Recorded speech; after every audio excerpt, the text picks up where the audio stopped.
nhớ rộng cho phong dịch số lần số tổ na chỉ nó tên nó trống này ạ, ý là chỉ tí trầu một rồi cho mình nhuộn nó lại này ạ, chỉ tí cậu từng lại chỉ phải tí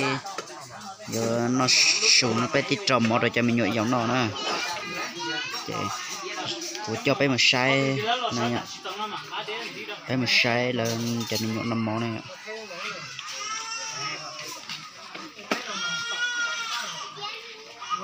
Cho phong dịch số tổ nó trong vậy là nạc cái gì ý là nạc tù là nó nhở, nạc tù là chỉ cái ta tỏ dụng tổ thia tổ khen xài này ạ, để cho cái màu sai này ạ, cho cái màu sai là nó thìa thế này.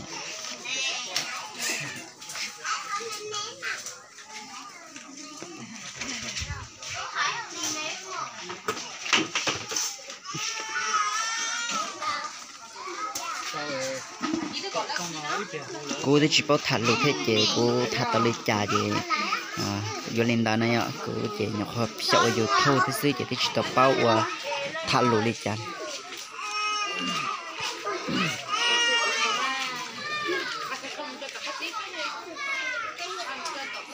Nó nhớ tao loại dễ cờ lý ạ.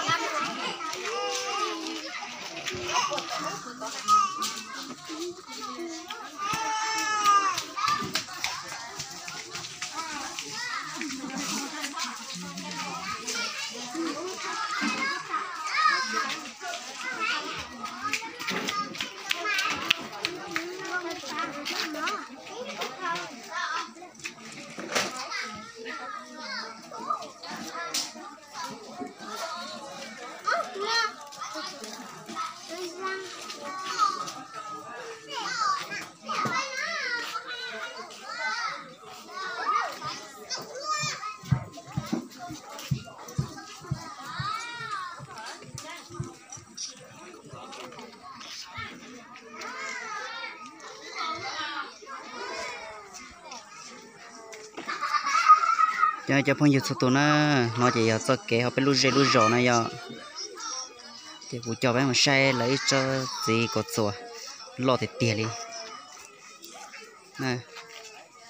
bé một sai của cho bé một sai tay để của mình đi cho bé một hậu chế một cho một sai là đồ tôn đồn xài nè nó cho phong dịch số tổ nè cho gì nó lo thì tiền nè cái gì nó ít lúc chỉ tìm một kilo này vậy, chỉ của vừa cho bé mù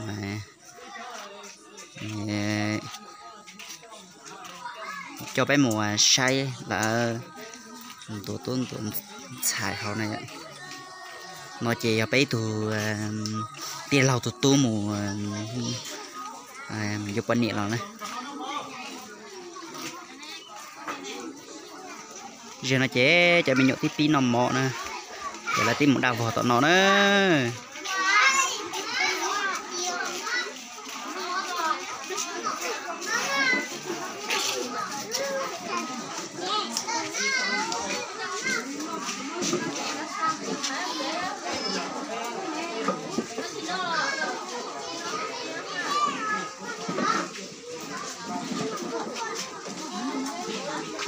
Tôi muốn nó mò con này phụ hai con này là bút mò đâu con nó hai con này bút mò con nó nãy chưa nè nó chính nó chỉ cái liền gì dòng xì nữa cho mình nhuộm cao vượt bền luôn nó tao loại dễ cỡ này nữa vừa chọn ra cái sai này nhở trong thể tiền nó đôi giò nó mình nhổ trong thể tiền nó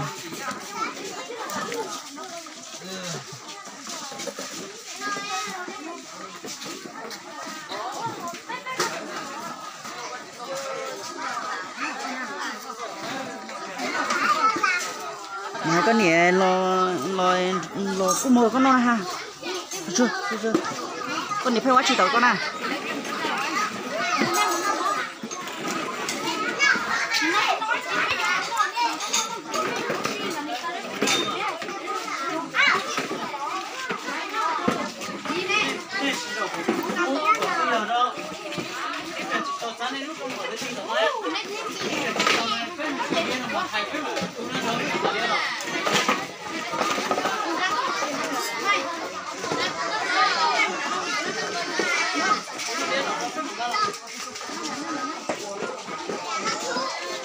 không mà chủ nó to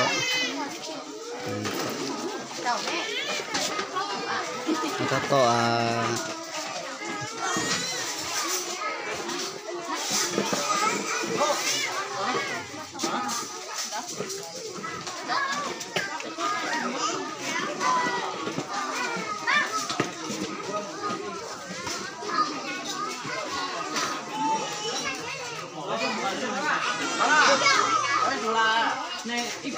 ta to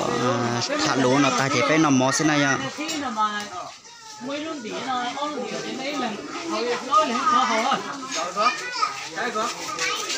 từng con nhá nhất là này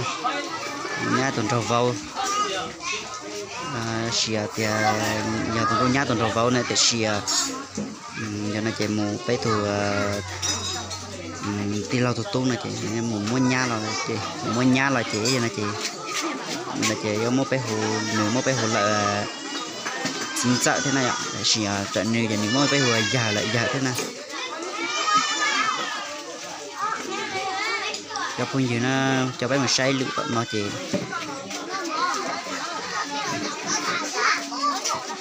cho nó nè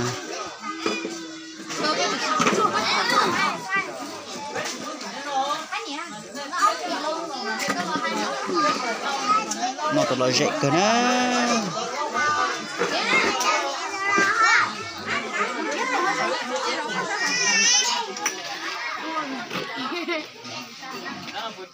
tao đĩa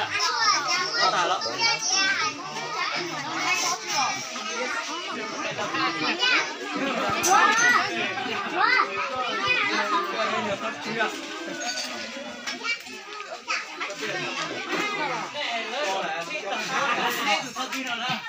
cái gì cơ nữa